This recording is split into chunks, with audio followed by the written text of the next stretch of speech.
Hello everyone, welcome to Sneha history classes. I hope you all are doing well.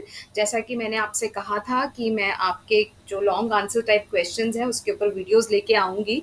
तो ये पहली video है जिसमें हम बात करेंगे about the administration of Vijayanagar empire. वैसे इसका पार्ट वन ऑलरेडी मैं बना चुकी हूँ जिसमें मैं कुछ पॉइंट्स इसके ऑलरेडी डिस्कस कर चुकी हूँ।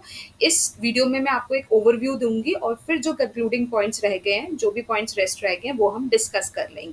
बहुत कुछ है जानने को, चलिए शुरू करते हैं। So before starting the administration वाला पार्ट, आप इसमें सबसे पहले इंट्रोडक्शन लिखेंगे। इंट्रोडक्शन में आप ये बताएंगे कि विजयनगर एम्पायर का जो पहले तो टाइम पीरियड क्या था, ठीक है, किस समय पे वो शुरू हुआ था, कौन इसके फाउंडर थे, कौन कौन से इंपॉर्टेंट रूलर्स थे। और आप देखेंगे कि इनका एडमिनिस्ट्रेशन इतना साउंड था, तभी आप देखोगे 2-3 सेंचुरीज तक वो रहा। वो इसीलिए लास्ट कर पाया क्योंकि एडमिनिस्ट्रेशन काफ़ी स्ट्रांग था इनका।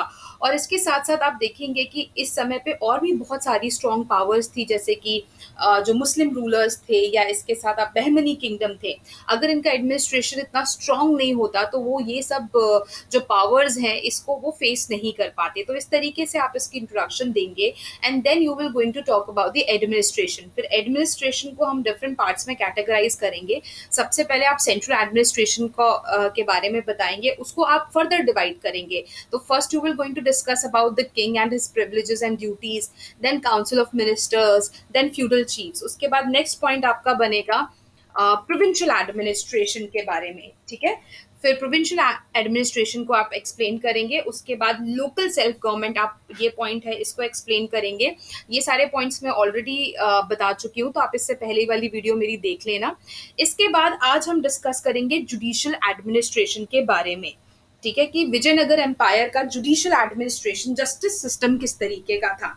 तो देखिए, बिकॉज मोनार्की है वैसे तो जो सारी पावर है वो राजा के हाथ में ही है। He is the most powerful person of the whole empire, और जस्टिस भी फाइनली वही इम्पार्ट करता है। बट आप देखेंगे वैसे बहुत प्रॉपर स्ट्रक्चर्ड नहीं था इनका। ऐसा कुछ नहीं था कि एक प्रॉपर जस्टिस सिस्टम है। ये लोग जो विजयनगर रूलर्स थे, they had their own system of laws and courts to dispense justice. तो इनका अपना ही तरीका था जिसके हिसाब से जस्टिस इम्पार्ट करते थे। एंड इसके लिए ये जो सोर्स होता था, दैट वाज द स्मृतिज, धर्म shastras and works on polity, ठीक है, ये इनकी लॉ का मेन सोर्स होता था। इसके बाद जैसा मैंने आपको ऑलरेडी बोला, का king was the fountain head of justice, और जो उसका वर्ड है इट वॉज लॉ। तो जो अल्टीमेटली राजा ने कह दिया वही सबको मानना पड़ेगा।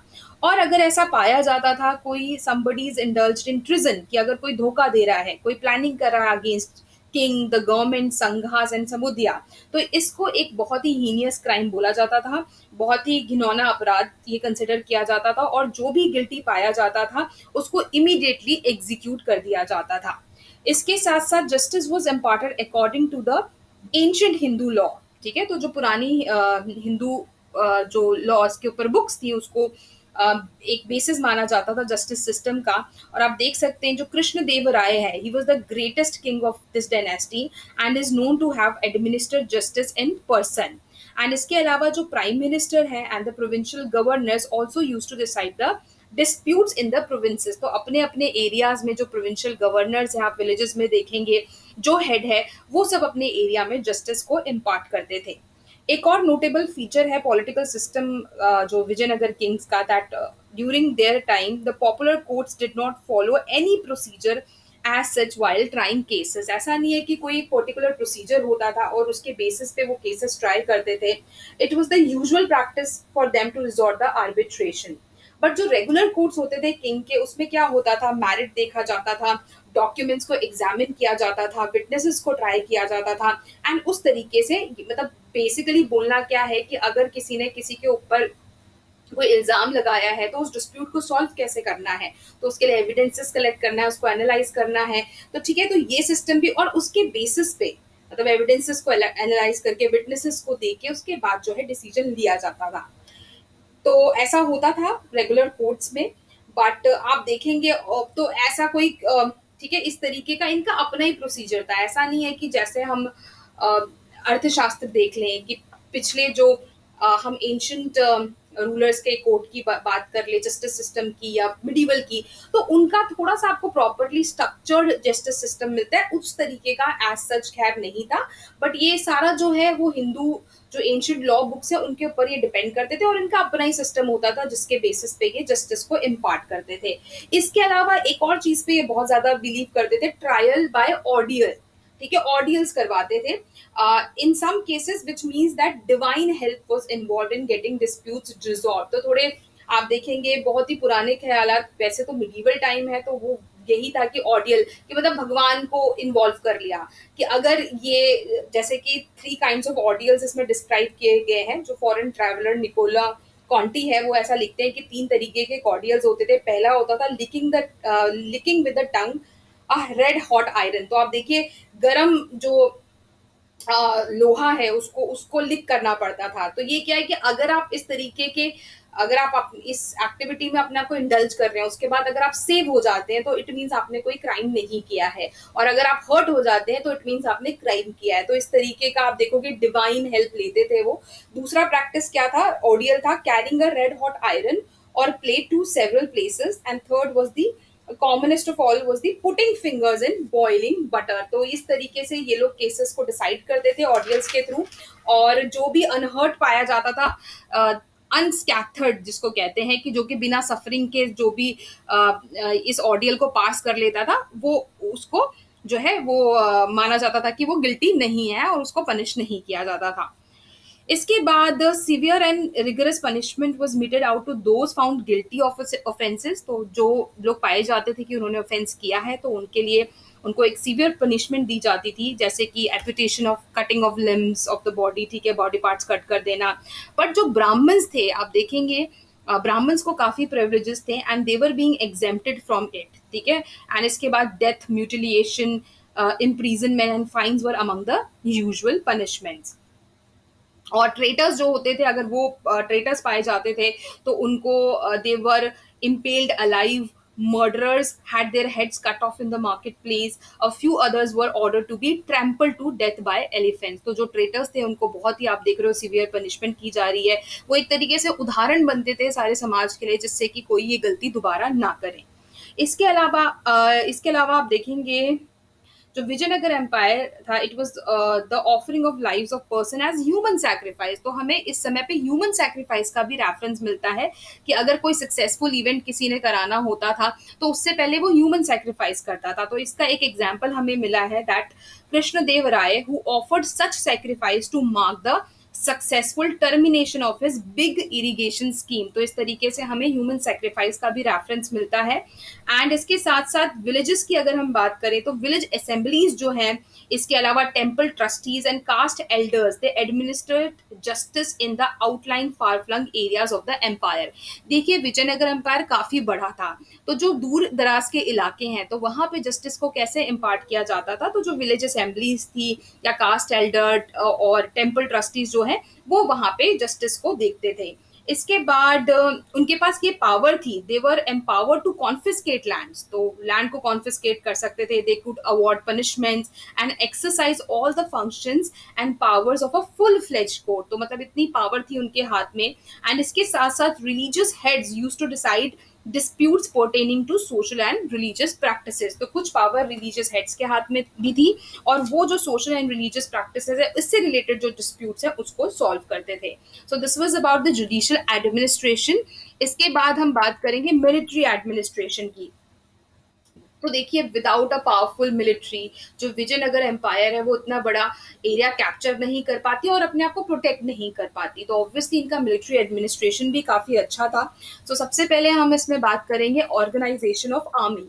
ठीक है, तो ऑर्गेनाइजेशन, तो जो मिलिट्री डिपार्टमेंट था विजयनगर एम्पायर का उसको बोला जाता था खंडचरा। And its army, like other medieval army, was also organized on a feudal pattern। जैसे क्योंकि इनका एडमिनिस्ट्रेशन भी आप देखोगे फ्यूडल पैटर्न पे है, मिलिट्री भी फ्यूडल पैटर्न में होती थी, जिसका मतलब होता था किंग के पास एक छोटी स्टैंडिंग आर्मी तो है, बट इसके साथ साथ जो फ्यूडल्स हैं, जो प्रोविंशियल आर्मीज हैं, जो प्रोविंशियल गवर्नर्स हैं, वो भी अपनी एक आर्मी मेंटेन करते थे और वॉर के टाइम पे वो अपनी आर्मी लेके आते थे। इसके बाद नेक्स्ट आता है पेमेंट ऑफ सैलरीज। तो जो सोल्जर्स थे उनको कैश में पे किया जाता था, बिकॉज अगर हम इकोनॉमिक प्रोस्पेरिटी की बात करें तो मतलब उस सेंस में काफी अमीर एम्पायर था ये, काफी पैसा था इनके पास, और क्योंकि इनके आप देखेंगे आर्किटेक्चर इतना बड़ा था, बिल्डिंग्स इतनी अच्छी थी, पैलेसेस बहुत सुंदर थे, तो जिससे ये मालूम चलता है इकोनॉमिकली जो है प्रॉस्परस एम्पायर था। तो जो सोल्जर्स थे उनको कैश में सैलरी दी जाती थी, एंड जो भी किंग का ट्रेजरी होती थी उसमें से निकाल के इनको दिया जाता था, और ऐसा हमें फॉरेन ट्रैवलर्स के अकाउंट में मेंशन मिलता है। नेक्स्ट हम बात करेंगे पोजीशन ऑफ ब्राह्मण्स। तो मैंने आपको ऑलरेडी भी बताया कि जो ब्राह्मण्स थे उनको स्पेशल प्रिविलेजेस थी। तो जैसे आप देखेंगे जस्टिस सिस्टम की जब हमने बात करी तो उनको काफी सारी पनिशमेंट से उनको मतलब राहत थी, ठीक है, उनको वो पनिशमेंट नहीं दी जाती थी। तो इसी तरीके से देखेंगे आपकी मिलिट्री में भी इंपॉर्टेंट पोजीशन पे थे। The most notable and peculiar aspect of the Vijayanagar Empire was that the Brahmins were placed on a higher pedestal in the army. तो आर्मी पे भी वो काफी ऊंचे स्थान पे थे, and they not only led the armies in times of war but were also made in charge of the fortresses. तो जब युद्ध का समय होता था तभी भी वो आर्मी को लीड करते थे।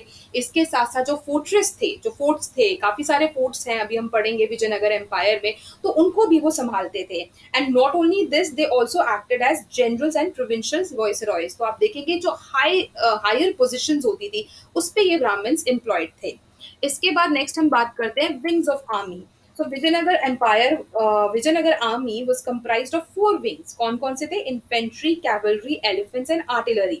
तो कृष्ण देव राय की जो फौज है उसमें ऐसा बोला जाता है they had 7 lakh infantry, 27,000 cavalry and 651 elephant besides other wings. तो आप देखेंगे कि आर्मी कितनी स्ट्रॉन्ग थी, and their weapons included swords, bows, arrows, daggers, battle axes, musket guns, javelins and bombs. इसके अलावा इनकी जो कैवलरी थी वो भी काफी स्ट्रॉन्ग थी, और कैवलरी को बोला जाता था अश्वपातिस, and Krishnadeva Raya had maintained a powerful cavalry numbering 13,000 horses which he had purchased from ओरमस। तो आप देखेंगे अच्छी अच्छी जगहों से अच्छी ब्रीड के हॉर्सेस इन्होंने परचेज किए थे। एंड आर्टिलरी की बात करें तो वो भी इनकी काफी अच्छी थी। So artillery too was in vogue, and there is reference of guns and gunpowder being used in times of war in the south. और ननिस लिखते हैं कि जो कृष्णदेव राय है he also used cannons in Raichur battle. तो आर्टिलरी में भी कैनन का भी वो यूज कर रहे हैं, तो वो भी इनकी स्ट्रॉन्ग थी। नेक्स्ट हम बात करेंगे फोर्ट्स। तो आप मैंने बोला कि फोर्ट्रेस में काफी सारे जो ब्राह्मण्स थे वो एम्प्लॉयड थे, वो उनको हैंडल करते थे। तो आप देखेंगे काफी सारे फोर्ट्स थे, एंड फोर्ट्स किस लिए यूज होते हैं? For protection and safeguarding, ठीक है, तो एम्पायर को प्रोटेक्ट करने के लिए वो इस्तेमाल होते हैं। और काफी सारे जो विजयनगर एम्पायर में फोर्ट्स कंस्ट्रक्ट कराए हुए थे, बिल्ड करे हुए थे, जैसे कि स्थल दुर्ग, जलदुर्ग, गिरिदुर्ग एंड वानदुर्ग। तो ये कुछ इंपॉर्टेंट फोर्ट्स हैं, and the forts erected in newly conquered areas were known as पदायपुरु। तो मतलब जो नए इलाकों में जो किले बनाए जाते थे उसको बोला जाता था पदायपरु। इसके बाद नेक्स्ट हम बात करेंगे नेवी की। तो देखिए नेवी इनकी खैर इतनी ज्यादा स्ट्रांग नहीं थी। अगर इन्होंने अपनी नेवी को स्ट्रांग बनाया होता तो शायद ये काफी बैटल्स जो हैं वो जीत पाते। तो ऐसा लिखा हुआ है that rulers of Vijayanagara kingdoms fail to realise the significance of navy, and they had they paid attention to it, the Portuguese would not have gained an easy foothold in the Deccan and South India, and it would have also helped to check piracy on the sea. तो अगर इन्होंने अपनी navy strong बनाई होती तो पहले तो Portuguese से अपने आप को प्रोटेक्ट कर पाते और पायरेसी से भी अपने आप को प्रोटेक्ट कर पाते। तो इसी वजह से हम ये कह सकते हैं कि इनकी नेवी इतनी स्ट्रांग नहीं थी। नेक्स्ट हम बात करेंगे सर्विसेज ऑफ डिप्लोमैट्स। सो एक और इम्पॉर्टेंट फीचर है इनका that the system of accrediting diplomats to sovereign courts. तो मतलब अलग अलग जो एम्पायर हैं दूसरे एम्पायर्स के कोर्ट्स में उन्होंने डिप्लोमैट्स अपॉइंट किए हुए थे, and they were appointed for specific assignments and not on permanent basis. तो ऐसा नहीं है कि परमानेंटली अपॉइंट किए हुए थे, टेम्पररी बेसिस पे मतलब कुछ काम के लिए उनको भेजा जाता था, जिससे क्या होता था कि दूसरे इलाके में क्या हो रहा है उसके ऊपर भी वो नजर रखते थे। And these diplomats played an important part in declaring war and peace, and the Vijayanagara empire exchange many embassies with the Portuguese viceroys at Goa. ठीक है, तो इससे हमें पता लगता है कि डिप्लोमैट्स इन्होंने बड़े सारे एम्पायर्स में जो है अपॉइंट किए हुए थे। So this was about the administration of Vijayanagara kingdom. ठीक है, तो आपको इस तरीके से डिस्क्राइब करके लास्ट में आप कंक्लूजन लिखेंगे। कंक्लूजन में आप बताएंगे कि इम्पॉर्टेंट चीज़ें क्या-क्या थी, जैसे सेंट्रल एडमिनिस्ट्रेशन काफ़ी स्ट्रॉन्ग था उनका, या आप देखेंगे लोकल सेल्फ, प्रोविंशियल गवर्नमेंट, ठीक है? तो ये सारी चीज़ें डिस्क्राइब करके कि ऑब्वियसली अगर इतना पावरफुल एडमिनिस्ट्रेशन नहीं होता, तो वो इतनी सेंचुरीज़ तक नहीं सर्वाइव कर पाता, ठीक है? उसके बाद अगर आपको कुछ कमियाँ भी लिखती हैं कि जैसे कि अगर हम बोलें तो उन्होंने नेवी नहीं अच्छे से मेंटेन करी, या फ्यूडल स्ट्रक्चर था उनके एडमिनिस्ट्रेशन का, तो उसकी वजह से भी इसका एक मतलब आप कहेंगे डाउनफॉल होता है मुगल एम्पायर का। तो आपको इस तरीके से बैलेंस आउट करके कंक्लूजन लिखना है, जिसमें आप 2-3 पॉजिटिव पॉइंट्स के साथ-साथ नेगेटिव पॉइंट्स भी बताएँगे, और इस तरीके से आप अपना आंसर जो है वो कंक्लूड करेंगे। So thank you so much for watching. I hope आपको ये वीडियो यूज़फुल रही होगी। If you like the video, so please subscribe the channel, like, share and comment, और मैं इसके साथ-साथ और वीडियोज़ जो है वो आती रहेंगी, तो आप ये चीज़ मुझे देख के बताना, और प्लीज़ मुझे इसी वीडियो के कमेंट सेक्शन में बताइए कि आपको ये वीडियो कैसी लगी, और क्या इम्प्रूवमेंट आप चाहते हैं जो मैं इसमें करूँ। Alright, thank you once again everybody, take care, stay safe, and all the very best for your exams.